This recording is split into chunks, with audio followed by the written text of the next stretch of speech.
ময়ূর এরা অত্যন্ত সুন্দর একটি পাখি। প্রজাতি ভেদে দুইটি প্রজাতির হয়ে থাকে, একটি নীল ময়ূর আর অপরটি সবুজ ময়ূর। নীল ময়ূর ভারতের জাতীয় পাখি। সমগ্র ভারতীয় উপমহাদেশে এদের দেখা যায়। পূর্বে বাংলাদেশে এরা বিস্তৃত থাকলে ও এখন সম্ভবত বিলুপ্তির পথে। সবুজ ময়ূর মায়ানমার থেকে জাভা পর্যন্ত বিস্তৃত। আশঙ্কাজনক হারে বিশ্বব্যাপী কমে যাচ্ছে বলে এরা বিপন্ন প্রজাতি হিসেবে বিবেচিত।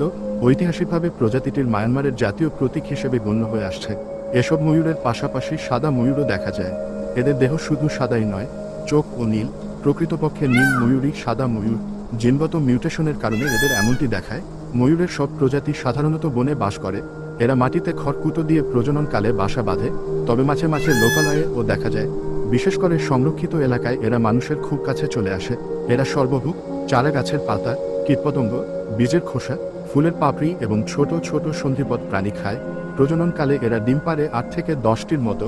স্ত্রী ময়ূর 28 থেকে 30 দিন ডিমে তা দেয়। ডিম থেকে বাচ্চা ফুটে বের হলে ছোট বাচ্চাগুলো মুরগির বাচ্চার মতোই মায়ের সাথে ঘুরে ঘুরে খাবার খায়। বিপদ দেখলেই মায়ের ডানার নিচে এসে লুকায়। ছোট বাচ্চারা মুরগির বাচ্চার মতোই মায়ের পালকের আড়ালে, আবার কখনো বা পিঠের উপর লাফিয়ে ওঠে। স্ত্রী ময়ূরকে আকৃষ্ট করার জন্য পুরুষ ময়ূর পেখম তোলে। এ কারণেই এরা অত্যন্ত আকর্ষণীয়। তবে ভারতীয় ময়ূরের মতো সাদা ময়ূরের পেখমে সোনালী পালক বা নীল রঙের বড় ফোঁটা নেই। সাদা ময়ূর সম্পূর্ণ সাদা। স্ত্রী ময়ূরও পেখম তোলে, তবে তার শত্রুকে ভয় দেখানোর জন্য। স্ত্রী ময়ূরের পেখম আকারে অনেক ছোট।